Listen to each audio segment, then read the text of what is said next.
से बिंदु से। जो बिंदु की परिभाषा क्या दी गई है? बिंदु एक काल्पनिक चित्र है जो पेन की नोक के या पेंसिल की नोक के द्वारा दर्शाया जाता है। कैसा? काल्पनिक, दिखाई नहीं देना चाहिए, लेकिन हम उसको इस तरीके से दर्शाते हैं बच्चे को समझाने के लिए। जबकि पॉइंट की परिभाषा क्या है? वो इतना पतला है, इतना है कि उसको देखा नहीं जा सकता। इनविजिबल फिगर है। अगर सही डेफिनेशन की बात करें तो वो इनविजिबल फिगर है। लेकिन क्योंकि बच्चे को हमें समझाना है तो समझाने के लिए ये माना गया कि पेन या उसकी जो नोक की जो टिप्स है, जो उससे जो भी आकृति बन रही है, उसे पॉइंट माना। शुरुआत। फिर इसमें भी मतभेद होते गए। जैसे जैसे हमारी ज्योमेट्री ने एक बड़ा रूप लिया तो कुछ ने कहा, जब लाइन की हमारी लाइन सेगमेंट की जब बात हुई तो कहा गया कि नहीं, ये तो 0 सेंटीमीटर लंबाई की एक रेखा है, लाइन। बिंदु को क्या कहा गया? 0 लेंथ की एक रेखा। जब कॉन्सेप्ट सर्कल का आया तो कुछ हमारे मैथमेटिशियंस ने कहा नहीं, ये तो 0 रेडियस का एक वृत्त। अगर इन तीनों को हम समझना चाहें तो सबसे क्या बात निकल के आ रही है कि पॉइंट एक ऐसी आकृति है जिसका अस्तित्व दिखाया नहीं जा सकता है, केवल अनुभव किया जा सकता है। उसके बाद जब हमारी लाइन की बात आई तो लाइन में कहा गया कि इन बिंदुओं को बिना गैप के ऐसे करते जाएं, point point point point point point लगाते जाओ विदाउट गैप, तो हमारी एक लाइन या रेखा का अस्तित्व आता है। अब मैं यहाँ पे बच्चा, जब हम तो कक्षा 3 की बात कर रहे हैं, बच्चा कुछ भी बना रहा है तो ये फिगर तो है ही है, कोई जरूरी थोड़ी है कि वो आपकी एग्जैक्ट फिगर बनाए। और जहां भाषा की बात करें, जैसे क, जो बच्चा इसका अर्थ नहीं जान रहा है, यह उसके लिए चित्र है, आकृति। जब पहली बार बच्चा इसको आता है तो जानता ही नहीं है क्या है, हम उसको इंट्रोड्यूस कराते हैं क से कबूतर, है ना, ख से खरगोश या ए से एप्पल। जब हम इसका इंट्रोड्यूस करा देते हैं और इसका सेंस निकाल देते हैं, तब यह उसके लिए भाषा बनती है। चलते हैं,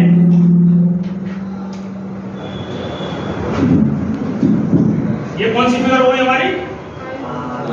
आयत या रेक्टेंगल। देखिए, ये किताब में सब कुछ है। इस ट्रेनिंग का मकसद क्या है कि इसको हम इस किट से कैसे जोड़ पाए। हो गया। जैसे मान लीजिए आपके पास एक आयत है, इससे समझाने की कोशिश करता हूं मैं आपको। देखिए, आयत है तो आयत की डेफिनेशन क्या है? आमने सामने की भुजाएं समान और समांतर, इक्वल एंड पैरेलल।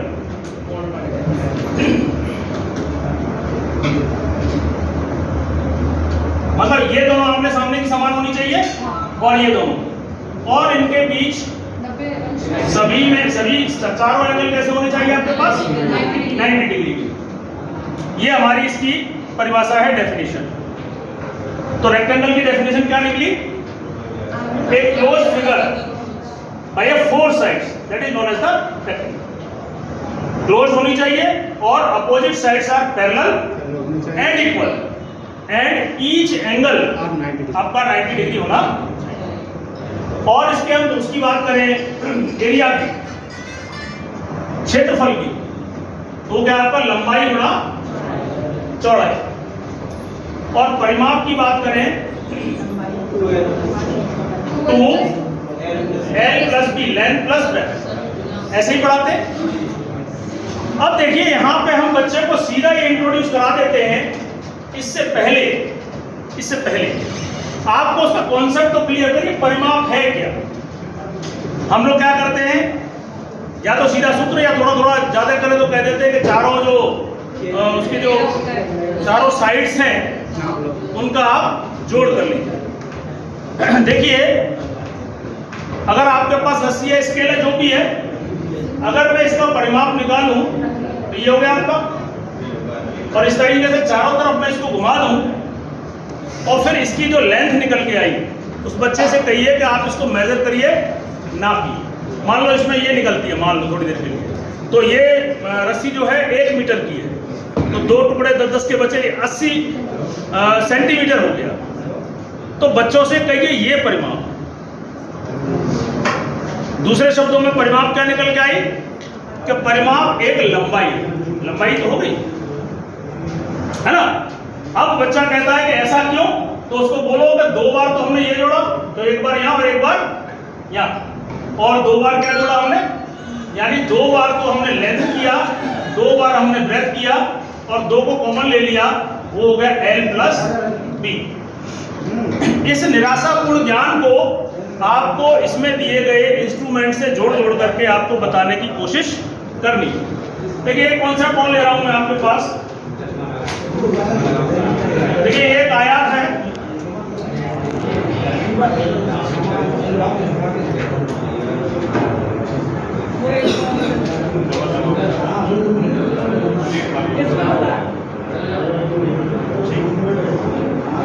चलो अंदाज से ले लीजिए आप,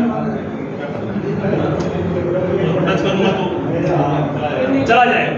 ये क्या है आपका आयात।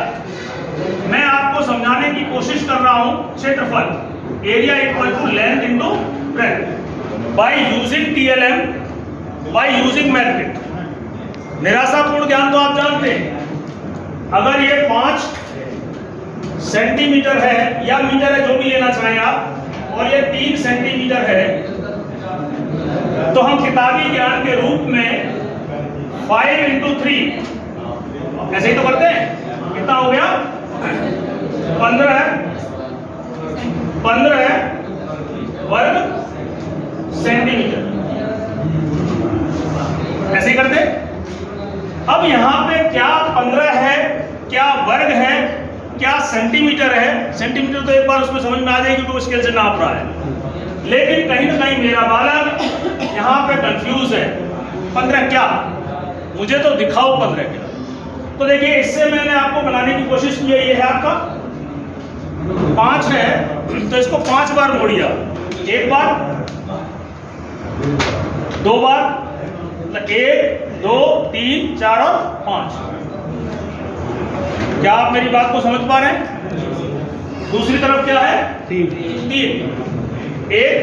एक ये वाला और एक ये वाला और एक ये, 3 हो गया। अब अगर मैं इसे फाड़ता हूं,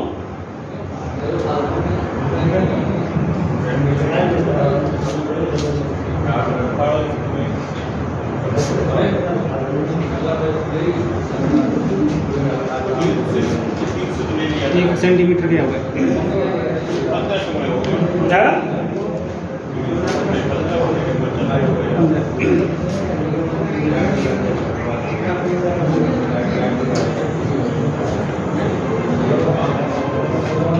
देखिए मैंने अभी गिना नहीं है, मुझे अभी मालूम नहीं है, लेकिन मैंने कैलकुलेशन से पता कर लिया।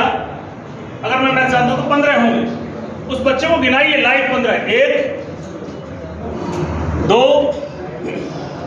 3 4 5 6 7 8 9 10 11 12 13 14 और, ठीक है ना। तो 15 है। पहले आप बच्चे को, आपने ये क्लियर कर दिया 15, उसको 15 उसको आपने दिखा दिया 15 है। 15 क्या चीज है। अब अगला वर्ड हमारा समझ हुआ है वर्ग। वर्ग से मतलब है ऐसी आकृति जिसकी जितनी लंबाई हो उतनी ही चौड़ाई हो, ये जितनी भी है। आप, हमने यहाँ पे 5 सेंटीमीटर लिया, तो आप वैसे तो ये ज्यादा है, लेकिन आप इसे 1 सेंटीमीटर मान के चलो। 1 सेंटीमीटर और 1 सेंटीमीटर। अगर मैं इसे 1 मीटर ले रहा हूं तो ये भी आपका 1 मीटर। जो कुछ भी इसमें टुकड़े कटेंगे, 1 2 3 4, ये जो टुकड़े कटेंगे, ये जो टुकड़े कटेंगे ये कैसे होंगे, स्क्वायर होंगे। अगर सेंटीमीटर लिया है तो 1 into 1 सेंटीमीटर स्क्वायर का होगा। अगर मीटर लिया है तो 1 by 1 मीटर का होगा। 1 2 3 4 5 6 7 8 9 10 इस तरह से 15। ये मैंने मैनुअल किया, ये मेरा किताबी ज्ञान रहा, थोड़ा सा मैंने इंटरेस्टिंग बनाया, और इससे तो मैंने उस बच्चे को और ही ज्यादा उसको एक एक चीज को इन 3 शब्दों पे मैंने अर्थ बताए। 15 का मतलब आपके 15 स्क्वायर निकलेंगे। कैसे स्क्वायर निकलेंगे? स्क्वायर वाले निकलेंगे, और ये इकाई जो भी आप लोगे उस इकाई के आपके स्क्वायर निकलेंगे। तो परिमाप के लिए आप इसका प्रयोग करें, रस्सी या कोई भी स्केल जो भी आप उस बच्चे को नाप करके बताएं। देखिए, इसी प्रकार अगर मैं इसे और इंटरेस्टिंग बनाना चाहूं, थोड़ी देर के लिए इसमें वर्ग बना रखा, क्योंकि पीछे वर्ग निकल रहे थे, ये बार बार निकल रहे थे। वर्ग समझ लीजिए। अब ये आयत की बात तो हो ही गई। अब वर्ग में क्या है हमारे पास? वर्ग कैसी आकृति है? एक ऐसी आकृति जिसकी चारों भुजाएं समान हो और आमने सामने की भुजाएं पैरेलल हो, समांतर, और इसके चारों कोण जो है हमारे 90 डिग्री। मतलब इसमें रेक्टेंगल और उसमें एक ही चीज डिफरेंस है कि इसमें all the sides are equal. अगर आप मेरे हाथ में देख पा रहे हैं, ये मैंने गणित किट में जो आपके क्यूब्स हैं उनके माध्यम से इस ट्रे में फिक्स किया। ट्रे का आकार आपको दिखाई दे रहा होगा, एक वर्गाकार है। अब इसमें जो मैंने प्रक्रिया इसमें की, वही इसमें कागज के माध्यम से की कर सकते हैं आप, लेकिन मेरे पास क्यूब्स भी दिए हुए हैं। आप एक कॉन्सेप्ट को मल्टी पर्पस या मल्टी यूज करके आप कराइए। यहाँ पे मैंने कागजों के स्थान पर डॉट्स लिए। इस वर्ग की भुजा 1 2 3 4 5 6, 1 2 3 4 5 6। अगर मैं इसको 6 सेंटीमीटर भुजा का, 6 सेंटीमीटर भुजा वाला एक वर्ग मानता हूं, तो इसका एरिया क्या निकल के आता है? भुजा स्क्वायर। और भुजा स्क्वायर क्या आया? 36। 6 का स्क्वायर 36। अब देखिए, यहाँ पे अगर बच्चे को आप सरलता देना चाहें तो इस सूत्र में आप एक नया सूत्र न करा के यहीं से इसको जोड़िए कि इन दोनों को एक कर लो, चाहे मतलब L इक्वल टू P कर लो, लेंथ और P, तभी तो ये बन गया। और L और P दोनों को L इक्वल टू P, और उन दोनों को हटा करके हमने एक नाम दे दिया भुजा। तो ये क्या हो गया आपका? L की जगह क्या हो गया? भुजा। और इसकी जगह क्या हो गया? भुजा। और भुजा इंटू भुजा क्या हो गया आपका? भुजा स्क्वायर। तो क्या हो गया? बच्चे को ये रटना नहीं पड़ेगा, नहीं तो बच्चा रटेगा और ये सोचेगा ये कोई नई बात आ गई।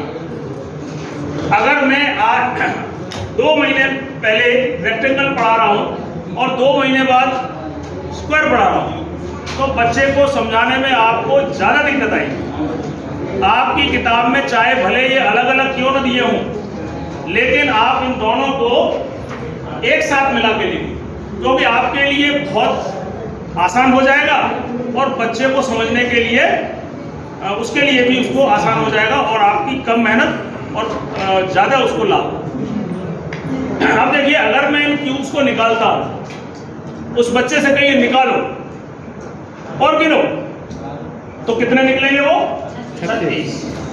बच्चा करके देखेगा तो उसे स्थायी ज्ञान मिलेगा, नहीं तो एक रटने वाली हो गई। 36 हो गए, 36 कैसे हो गए? हो गए 6 गुणा 6, 6 का बड़ा नहीं जानता क्या? 6 गुणा 6 36। लेकिन वो देखिए, अगर देखिए आपके बच्चे इसको करके हो सकता है आपके टेस्ट में अच्छे मार्क्स ले आए, लेकिन आप विश्वास करिएगा इसका वो अर्थ नहीं समझा पाए, क्योंकि उसको बताया नहीं। ज्यादा दूर मत जाइए, आप अपने स्टूडेंट काल को देख लीजिए, कितने सिक्के आए हो इस तरह से। मैं तो नहीं आया, मैं अपनी बात करूँ, डायरेक्ट सूत्र हुआ ना। मैं अपनी, भाई आप हो सकता है कि विशेष स्कूलों से पढ़े हो तो मैं नहीं कह सकता, मुझे तो केवल ये बताया गया कि साइड का स्क्वायर ये हो गया area of square. Side square क्या हो गया? ज्यादा अगर कहा जाए तो साइड को क्या 2 बार गुणा कर लो, लेकिन अब बात आ रही है क्वालिटी एजुकेशन। NEP 2020 में बात कही गई है क्वालिटी एजुकेशन और अंडरस्टैंडेबल, मतलब समझने वाली शिक्षा। क्यों? फिर वही बात कि बच्चा आपके पास रुके क्यों? बच्चा आपके पास, तो मैं समझ रहा हूं आप मेरी बात को समझ पाए होंगे। इससे क्या होता है, बच्चे का एरिया का कॉन्सेप्ट क्लियर होता है। बच्चे को यह भी बताइए कि देखिए बच्चे पैरामीटर में और एरिया में गड़बड़ करते हैं। परिमाप क्या है और एरिया क्या है, इसको निकालने में गड़बड़ करते हैं। एक यहां पर देखिए अंदर जो है ये क्या है आपका एरिया। जो एरिया की डेफिनेशन क्या, परिभाषा क्या है कि वो चारों तरफ से बंद होना चाहिए, क्लोज होना चाहिए। एरिया हमेशा क्लोज फिगर का निकलता है और अगर आपकी फिगर क्लोज नहीं होगी तो एरिया की कल्पना नहीं की जा सकती। और रही बात, अब देखिए इसी मॉडल में अगर आप कहें परिमाप, इसका परिमाप क्या है, वर्ग का परिमाप क्या होता है, 4 गुणा भुजा। 4 गुणा भुजा से मैं कर रहा हूं तो 4 × 6 कितना निकला, 24। अब बच्चा कहे 24 क्यों, कैसे 24, तो उसको गिनवाओ 1 2, देखो पैरामीटर क्या ऊपर, पैरामीटर बीच की बात नहीं आएगी, पैरामीटर तो बाउंड्री होती है ना। तो ये बाउंड्री 1 2 3 4 5 6 7 8 9, 1 मिनट थोड़ा गलत हो गया, 1 2 3 4 5 6 7 8 9 10 11 12, इतने में 12 है और इधर भी 12, 24 हो गए। बच्चा करके देखे, बच्चा छू के देखे, बच्चा क्यूब्स को खोल के 24 गिन ले, तब आपका उद्देश्य पूरा हो। ठीक है ना। आपकी किताबों में ऐसे भी तमाम सवाल होंगे कि इस तरह का एक रास्ता है, मतलब पार्क है या खेत है और यहाँ पर एक बीच में पार्क और ये आपका रास्ता है, मान लो वॉकिंग पाथ है, चलने के लिए रास्ता है, और इस पे मुझे मिट्टी बिछानी है या मुझे इस पे पत्थर लगाने हैं, ऐसे सवाल इसमें होंगे। तो उसको भी आप इससे करा सकते हैं। कैसे, बीच का निकाल लो, ये ऊपर बाउंड्री रह गई, आप जो ऊपर की है वो उसे आप क्या मान लेंगे, रास्ता। देखिए अब अगर मैं इसी की बात करूं, निकल आए, अगर ये बीच का निकाल लिया, मैंने ये बनाया, ये थोड़ा सा मैंने रेक्टेंगल बना दिया है, अगर मैं स्क्वायर की बात करूं तो वो इस तरह का बनेगा। तो ये जो है, ये अगर बीच का खाली कर लेता हूं मैं, तो ये पाथ ही तो हो गया। ठीक है, तो मैं यहाँ पे यह भी निकाल सकता हूँ, निकलवा सकता हूँ बच्चों। अगर ये मान लो 6 सेंटीमीटर है, कितना, 6 सेंटीमीटर, और ये कितना, एक इधर हो गया, एक इधर, यानी कि 4 सेंटीमीटर, 4 ही होगा ना, ये 4 और ये 6 और ये 4। अब मुझे यहाँ पर 1 बाई 1 के पत्थर लगाने हैं, टाइल पत्थर जो भी 1 बाई 1 का। मेरा पत्थर कैसा, स्क्वायर है, 1 बाई 1 का। तो कैसे, हमारा जो किताबी ज्ञान क्या कहता है, बाहर का क्षेत्रफल माइनस अंदर का क्षेत्रफल, यानी कि 36 माइनस 24 कितने हो गए आपके, 16 4 × 4, तभी मैं चक्कर तो करता हूँ, 24 आना चाहिए। ये कितना होगा, 36 माइनस 16 कितना हुआ आपका, 20। अब गिनिए कि 20 है कि नहीं। देखिए पहले 24 आया था, अगर आपको बताओ, यहाँ भी देखिए समझिए क्या बात है, यहाँ पत्थर की गिनती हो रही है, वहाँ साइड ये वाले पत्थर की 2 बार साइड में गिनती हुई थी, यहाँ 1 और 1, लेकिन पत्थर 1 है। अब देखिए इधर से मैं पत्थर गिन लेता हूँ, इधर वाला, तो इधर को नहीं गिनेंगे आप, 1 2 3 4 5 6, आप एक साइड पूरे गिन लीजिए। हाँ 6 इधर और 6 इधर। अब यहाँ पे इतने गिने जाएंगे, 6 और 6 12, 12 और 4 16 और 4 20। पत्थर कितने हुए, 20। पैरामीटर कितना निकला था इसका, 24। 24 कैसे पता लग रहा है आपको, हमने 2 बार गिना था इसे, तो एक बार यहाँ एक्स्ट्रा गिन गया, एक बार यहाँ गिन गया, एक बार यहाँ गिन गया, 4 बार एक्स्ट्रा गिन गया, इसलिए वो 24 हो गया और ये आपका 20। आप किताबी ज्ञान से कितने भी घोड़े दौड़ाते रहना, ये जो मैंने डिफरेंस बताया 20 और 24 का, आप बच्चे को नहीं समझा पाओगे। लेकिन यहाँ बच्चे को आप बताओगे कि इधर एक और इधर एक।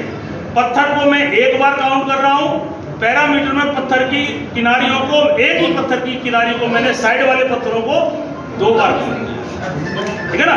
आप सवाल जरूर करा दोगे, लेकिन वो अगर उससे पूछोगे 4 का डिफरेंस कैसे आया, तो उसको बता पाना थोड़ा सा उसके लिए मुश्किल है। तो प्रैक्टिकल चीज और इस चीज में काफी अंतर है। ऐसे भी आपके पास सवाल है कि एक मेरे पास एक ऐसा फर्श है, मान लीजिए यही हॉल का फर्श है, स्क्वायर है, क्योंकि मैंने स्क्वायर का बना रखा है इसलिए। मान लिया मेरे पास एक वर्गाकार फर्श है जिसकी भुजा 6 सेंटीमीटर है, मुझे इसमें 1-1 सेंटीमीटर की टाइल लगानी है, 1-1 सेंटीमीटर की टाइल लगानी है। तो बताइए इसमें टाइलों की संख्या क्या हो। यहाँ 1-1 लिया है इसलिए यहाँ पे वो एरिया वाला ही काम कर जाएगा, लेकिन अगर यहाँ 1-1 ना लूँ मैं, अगर यहाँ 2-2 ले लूँ तो थोड़ा चेंज हो जाएगा। तो अगर फॉर्मूला क्या है हमारे पास, नंबर ऑफ टाइल्स यानी कि टाइलों की संख्या बराबर क्या, हमारा सूत्र क्या होता है, फर्श का क्षेत्रफल बटे में एक टाइल का क्षेत्रफल। अब यहाँ 1/1 है इसलिए ज्यादा अंतर नहीं आएगा, तो यहाँ पे जाएगा 6 × 6 अपॉन 1 × 1 दैट इज 36। यहाँ पे इसकी मात्रक क्या रहेगा, यूनिट क्या रहेगा, कोई इसका यूनिट नहीं है क्योंकि ये क्या संख्या है, नंबर ऑफ टाइल है, ठीक है ना। और एरिया की बात करूं इसी का तो वो 36 सेंटीमीटर स्क्वायर है। तो यहाँ भी आपको ये बताने की जरूरत है कि एरिया में मात्रक क्यों और संख्या में मात्रक क्यों नहीं। तो जैसा कि मैंने अभी आपको बताया था आपको कि एरिया क्या होता है, छोटे छोटे वर्गों में बट जाना। और क्योंकि हम इसका एरिया निकालते हैं L × D, तो L के साथ L की यूनिट भी है, L यानी लेंथ की यूनिट क्या है, सेंटीमीटर, ब्रेथ की यूनिट क्या है, सेंटीमीटर। इसलिए इसका जो यूनिट है वो क्षेत्रफल हमेशा काय में निकलेगा। और रही बात संख्याओं की, तो इसमें संख्या के लिए हमारी कोई यूनिट डिफाइन नहीं, संख्या 1 2 3 4 5 है वो यूनिट लेस होगी। अब देखिए बात आती थी, जैसा कि मैंने अभी आपको कहा था कि जो बच्चा जानता है आप उससे आगे बढ़े। लगभग लंबाई गुणा चौड़ाई वाला सूत्र ज्यादातर बच्चे जानते हैं। अब उसी से अगर कुछ और सूत्र निकल सके तो निकालिए। देखिए आयत आपका है ये रेक्टेंगल, इसका एरिया क्या निकाला हमने, लेंथ × ब्रेथ। लेकिन जैसा कि हम जानते हैं कि अगर इसके 2 टुकड़े कर दें तो क्या हो जाता है, 2 ट्रायंगल में हो गया। तो अगर मैं इस वाले ये क्योंकि दोनों ये डायगोनल है, विकर्ण है, वो 2 समान क्षेत्रफल वाले त्रिभुजों में इसको विभाजित करेगा। चाहे इसका क्षेत्रफल ले लो चाहे इसका ले लो, तो अगर हम त्रिभुज के क्षेत्रफल पर न जाएं, अगर मैं इसी की बात करूं तो कुल मिलाकर के मैंने आयत आधा किया है, तो क्षेत्रफल भी कितना हो गया, त्रिभुज का क्षेत्रफल कितना आया, 1/2 लंबाई गुणा चौड़ाई, यही तो हुआ इसके हिसाब से। अब हमने क्या किया है, इसको केवल त्रिभुज वाले सूत्र में इसको हमने क्या कह दिया है, आधार। एक नया नाम ही तो दे दिया है, लेकिन है तो वही जो हमारी रेक्टेंगल का जो हमारा नहीं, एक मिनट, बेस, हाँ ठीक है, आधार। और इसको हमने क्या कह दिया है, इसको ऊंचाई। तो हमारा क्षेत्रफल का, त्रिभुज का क्षेत्रफल क्या निकल के आया, 1/2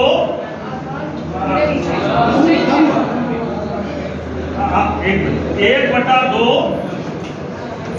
आधार गुणा 1/2 आधार गुणा ऊंचाई। लेकिन निकला उसका कहाँ से है, उसकी उत्पत्ति कहाँ से है, आया से। अब देखिए अगर इसकी ज्योमेट्री की बात करें, इधर ध्यान दो।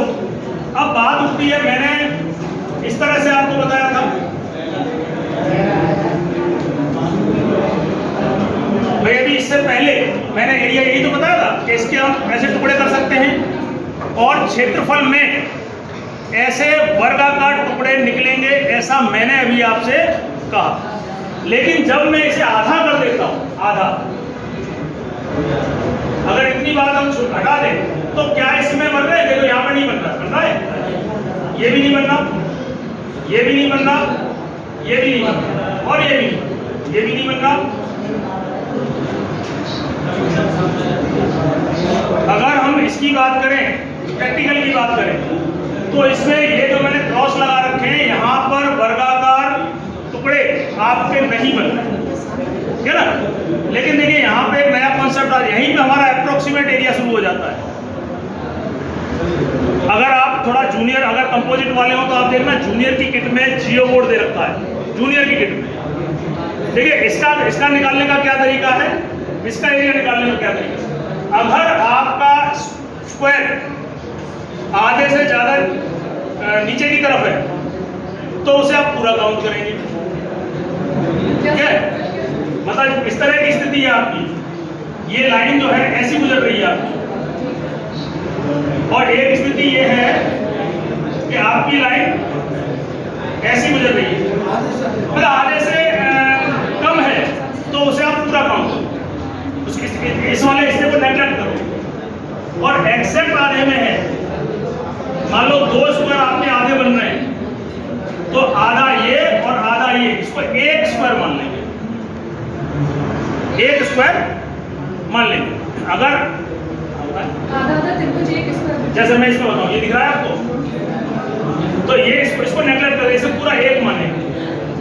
और जहां पे कम है, जैसे ये है, जैसे ये है, ठीक है ना, तो ये इधर कम आ रहा है ना, इसे नेगलेक्ट करो। जो बाहर ऊपर वाला हिस्सा ज्यादा है, मतलब आपके एरिया में अगर ज्यादा हिस्सा कवर कर रहा है, दोबारा समझिए, देखो एक बार दोबारा सुनिए।